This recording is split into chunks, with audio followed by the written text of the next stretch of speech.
Hi, I'm Dr. Goldkamp. Today we're going to talk about something that affects a lot of people pretty seriously and something that affects people not very much at all.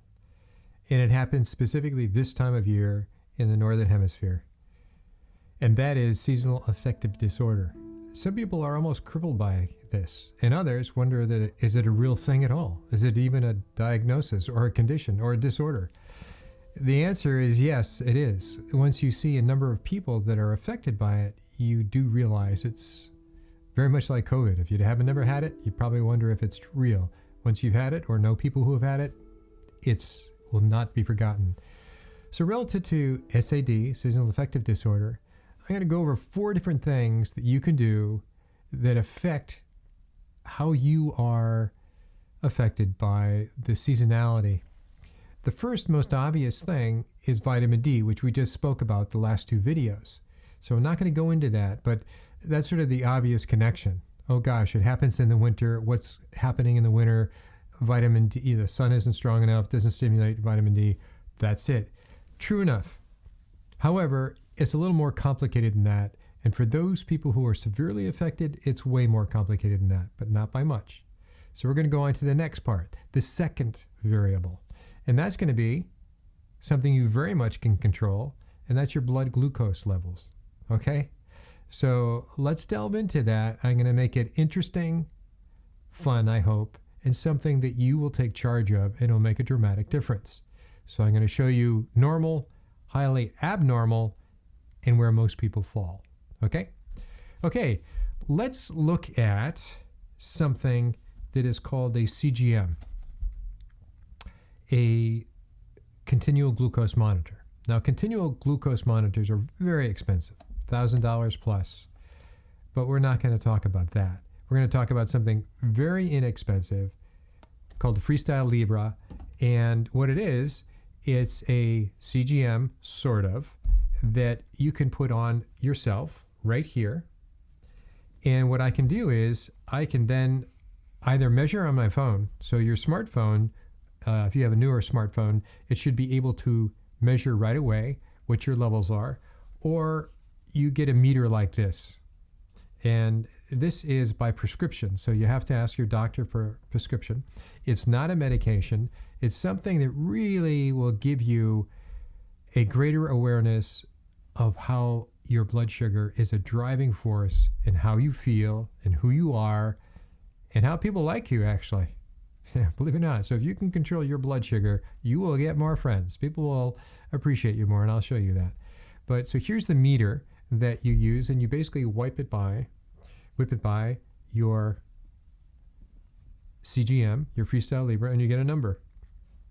I'm going to show you, but more than just a number at one point in time, you get a pattern. And that's why this is so sensational. It's the pattern that you get, not just that one point.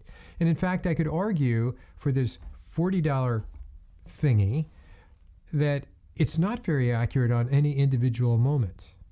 In fact, when you compare it to something that's like the Dexcom, these $1,000 CGMs, there's a huge difference. So why would you consider doing something that's this cheap and inexpensive and perhaps even inaccurate? It's for the pattern. It's not for the moment in time. It's for the pattern. And the pattern is going to give you an awareness like you've never had before. Okay, let's look into some of these patterns. I'll start with me. So I put myself in the category of normal, non-diabetic. What does my pattern look like? Well, first of all, these little dots that you see, those are the actual times that I waved the meter by the reader and got a number. These numbers are probably inaccurate by maybe as much as 20 points, but they're consistent with themselves, and that's the point. The pattern that you're seeing is very, very, very valuable. So it's flat. It's flat and it's boring. And this holds about 8 hours of recording, and that's a nice thing. You download it into your computer, and you can upload it so your physician can see it. But so these are, in essence, a running ticker tape of your blood glucose. Sensational. This didn't exist a couple years ago. So flat and boring. Remember that. Flat and boring. Flat and boring. So when I sleep, it's flat and boring. Slight bump in the morning, hardly noticeable. Here's me working out. HIT, it increases and then it falls because I was exhausted after HIT. So that is a normal non-diabetic. Now let's look at a diabetic.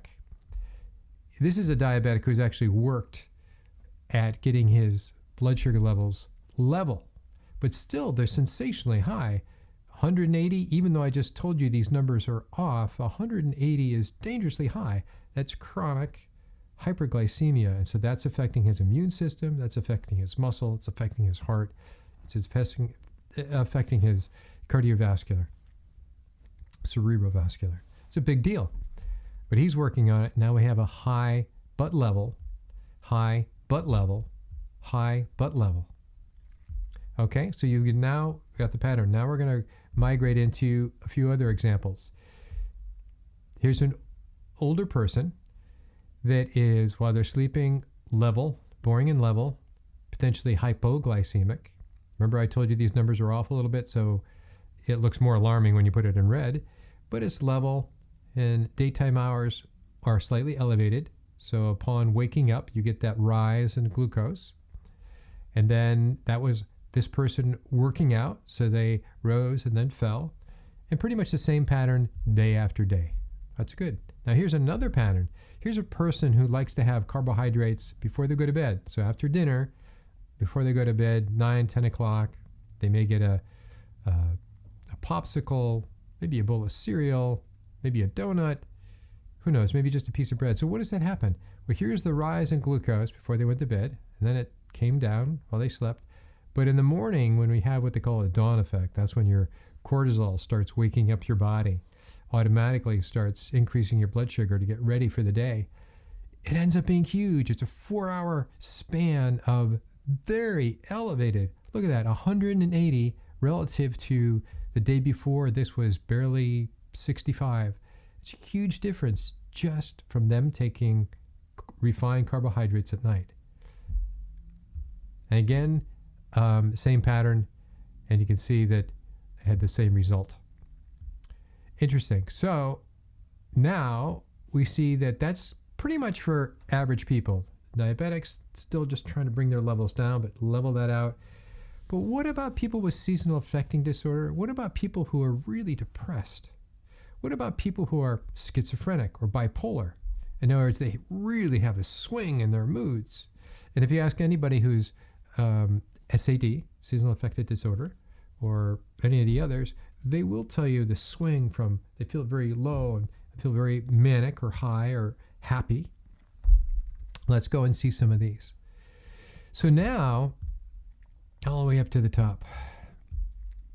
So now here is an example of an average person who late morning decides to have a slice of pizza and coffee with sugar. Spike the blood sugar. This is unfortunately in European units of this particular example, but I want to show you moderately jagged, but you could say arguably level. It dips down low.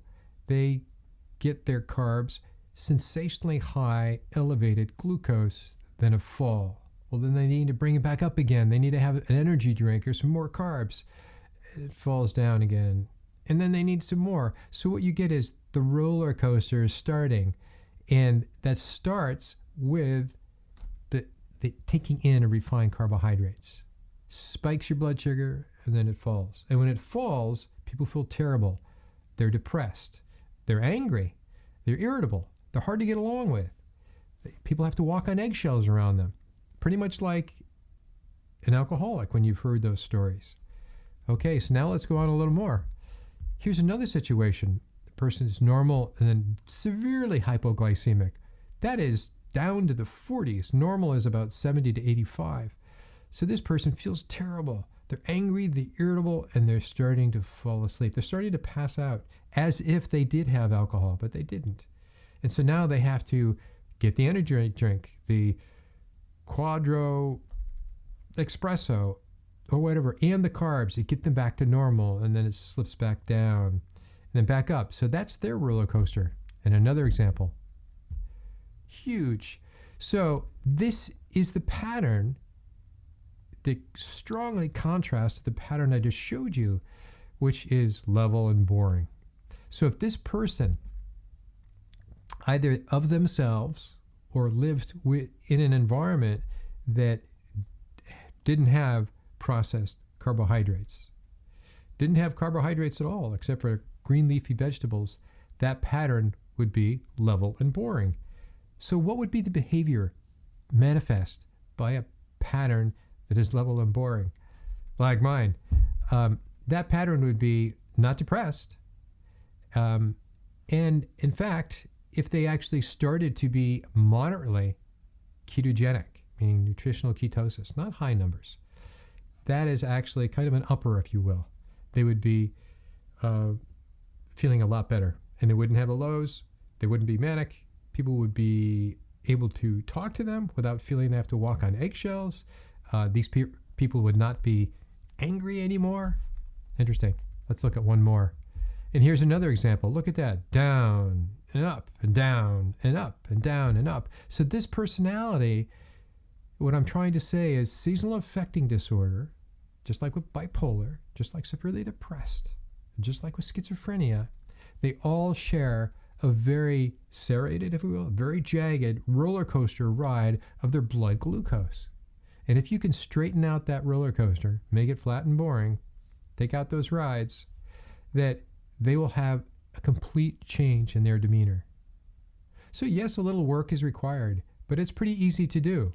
Step is get rid of the processed carbohydrates. Often you hear when people say I'm affected by a seasonal affecting disorder, affected disorder, that I get depressed and I start binge eating. Well, which comes first, the binge eating or the depression? The binge eating of refined carbohydrates is going to spike your blood sugar, your blood glucose, and it's going to fall. And when it falls, that's when the depression comes. And then they have to go binge eat again. So I see this, the binge eating is a consequence of how they started eating. You remove the refined carbohydrates, you remove the processed carbohydrates from their diet, and you get a severely different personality that will come out of all this. So can you do it? Very easily to do it. You basically need to be with people that care about you, that are going to do this with you. Anyway, so that's the second variable. Last time we talked about vitamin D. Clearly, it's a winter thing. This is now about refined carbohydrates and controlling your blood glucose levels. Very easy. Now that you have the cheap, inexpensive Freestyle Libre CGM, and you can measure yourself, wonderful. You get to see your pattern. And I've seen people again and again and again go from the roller coaster to the big serrated sawtooth patterns to level and boring. And they weren't level and boring people. They were content, happy, slept a lot better, and had a much better demeanor by all those people who lived around them. Will attest to that. So on to the next one. We'll be talking about a genetic predisposition that some people do have to seasonal affecting disorder and those other disorders. And after that, we'll talk about nutrition and how we know that. Okay, till then, bye-bye.